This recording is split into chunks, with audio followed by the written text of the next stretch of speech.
Mesdames et messieurs, c'est toujours un plaisir de vous informer. Soyez les bienvenus sur Ecclesia TV. Voici les titres de cette édition. Le dimanche 28 novembre dernier a eu lieu la messe d'ouverture de l'année pastorale diocésaine de la jeunesse d'Agboville. Elle a été présidée par le Père Parfait Amorofi, vicaire résidant sur la paroisse Sainte-Marie de l'Amitié d'Adzopé, et concélébrée par le Père aumônier diocésain Franck Stéphane Yapi, par ailleurs curé de la paroisse Sacré-Cœur de Ndoussi. Le point dans cette édition. Et puis ce mercredi 1er décembre a eu lieu l'audience générale du pape François à la salle Paul VI du Vatican. Au cours de cette rencontre hebdomadaire, il a poursuivi son cycle de catéchèse sur Saint Joseph, qu'il a présenté comme un juste et un exemple pour les époux. À cette même occasion, le Saint-Père a adressé un message aux fiancés. Le dimanche 28 novembre dernier, premier dimanche du temps de l'Avent, les jeunes du diocèse d'Agboville ont célébré leur entrée pastorale 2021-2022 à la paroisse Sainte-Marie de l'Amitié d'Adzopé. La messe qui a abrité l'événement a été présidée par le Père Parfait Amorofi, vicaire résidant sur la paroisse, et concélébrée par le Père Franck Stéphane Yapi, aumônier diocésain, par ailleurs curé de la paroisse Sacré-Cœur de Ndoussi. Les détails avec Rosine Mobio. Diocèse d'Agboville. Du 26 au 28 novembre dernier, les membres de la pastorale diocésaine de la jeunesse se sont retrouvés à Adzopé, en l'église Sainte-Marie de l'Amitié. Après 2 ans d'inactivité pour des raisons liées à la pandémie de la Covid-19, c'est avec une grande joie que le bureau diocésain a lancé officiellement la reprise de ses activités qui s'est voulu la rentrée pastorale diocésaine des jeunes. C'était au cours de la messe du premier dimanche du temps de l'Avent, marquant également l'ouverture de l'année liturgique C. Elle a été présidée par le Père Parfait Amorofi, vicaire résident sur la paroisse, et concélébrée par le Père Franck Stéphane Yapi, aumônier diocésain des jeunes, par ailleurs curé de la paroisse Sacré-Cœur de Ndoussi. En ce jour où l'évangile soumis à la méditation évoquait la question des vices de ce monde, le Père Franck Stéphane Yapi, dans son homélie, a invité les jeunes à faire un examen de conscience pour déceler tous les vices et les soucis de ce monde qui les alourdissent dans leur relation avec Dieu. Peuvent sombrer dans le sexe, l'alcool, la drogue. Mais il n'y a pas que ces vices aujourd'hui qui sont les nouveaux dieux de la jeunesse. Aujourd'hui, la jeunesse a un nouveau Dieu.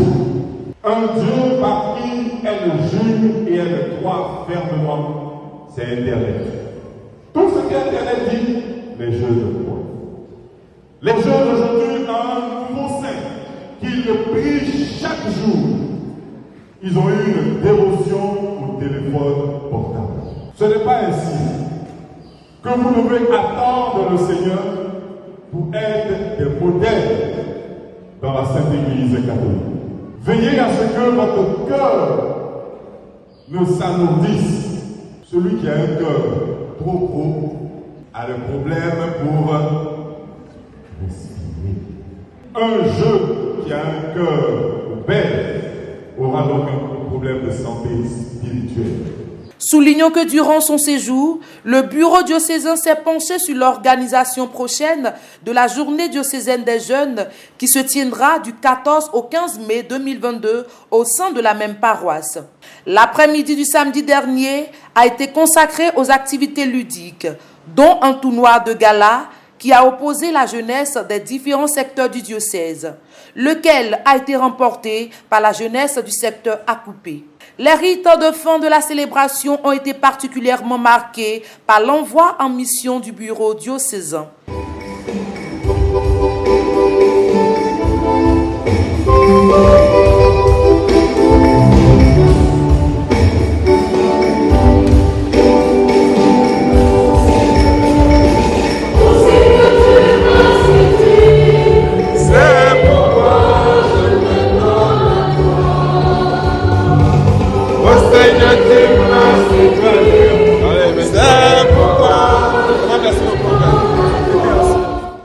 Des propos recueillis aux sorties de la messe.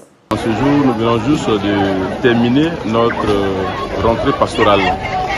Alors, je voudrais profiter donc du temps en fait, qui m'est offert par le père Franck Stéphane Diaby, au menu diocésain de la jeunesse, pour revenir sur la question des journées diocésaines. Il faut dire que la dernière édition a eu lieu en 2019 à Adzopé et nous avions en son temps enregistré près de 3500 jeunes. Ce fut une belle assise, ce fut une belle rencontre de son excellence autour de sa jeunesse. Après donc l'édition de 2019, il était entendu qu'en 2020, nous récidivions. Et malheureusement, la pandémie de la maladie à coronavirus que nous avons connue a, j'allais dire, fait capoter les choses comme on le dit. Et donc l'édition 2020 et 2021 s'est vue une année, j'allais dire, fade au niveau de la jeunesse. Il n'y a véritablement pas eu de rassemblement des jeunes autour de l'église. Pour cette année pastorale 2021-2022, qui reprend après 2 années d'interruption, le bureau diocésain propose un programme axé sur 9 points essentiels. Nous avons déjà la rentrée pastorale qui est effective en ce moment à Sainte-Marie d'Adzopé. Après cette rentrée pastorale, nous avons les rencontres pré-pèlerinage. Des rencontres qui se font pour préparer les pèlerinages de Carême, qui vont débuter dans le mois de décembre. Ensuite, nous avons les différents pèlerinages de Carême. Alors pour ces pèlerinages de Carême, nous avons la période du 11 mars au 3 avril 2022 pour organiser nos différents pèlerinages de Carême. Bien sûr, après les pèlerinages, nous avons les bilans de ces pèlerinages pour faire le point des difficultés, des perspectives et de tout ce qui a marché durant ces pèlerinages de Carême. Après les pèlerinages de Carême, nous avons les rencontres pour préparer nos fameuses journées diocésaines de la jeunesse. Et cette année, l'édition 2022 aura lieu à Adzopé, à la paroisse Sainte-Marie d'Adzopé, dans la 2e semaine du mois de mai. Hors de nos frontières, lors de l'audience générale tenue à la salle Paul VI du Vatican ce mercredi 1er décembre 2021, le pape François a poursuivi son cycle de catéchèse sur Saint Joseph. Il s'est arrêté sur le fait qu'il était un homme juste et un exemple de fiancé, eu égard à son amour pour Marie et sa confiance en elle. Ce qui lui suggère une voie qui a sauvé le respect de la loi et l'honneur de son épouse. Ce fut l'occasion pour le Saint-Père d'adresser un message aux fiancés. Aujourd'hui, je voudrais approfondir sa façon d'être juste et époux promis de Marie et donner ainsi un message à tous les fiancés, même aux jeunes mariés. Plusieurs histoires liées à Joseph ont rempli les évangiles apocryphes qui ont influencé aussi l'art de différents lieux de culte. Ces écrits qui ne sont pas dans la Bible, ce sont des récits. La piété chrétienne faisait à l'époque. Ces écrits répondent au souhait de combler les vides de narration de l'évangile canonique, ceux qui sont donc dans la Bible, qui donnent ce qui est essentiel pour la foi et la vie chrétienne. L'évangéliste Matthieu, et cela est important, que dit donc l'évangile sur Joseph? Pas les évangiles apocryphes. Ce n'est pas une chose mauvaise. Ne sont pas la parole de Dieu, alors que les évangiles qui sont dans la Bible sont la parole de Dieu. Et puis nous terminons sur une note joyeuse. 2 décembre 2019 à 2 décembre 2021.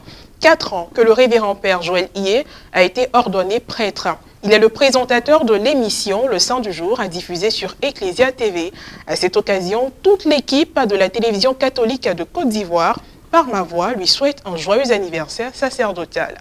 Et voilà, c'est la fin de cette édition d'information. Merci de l'avoir suivi, que Dieu veille sur nous.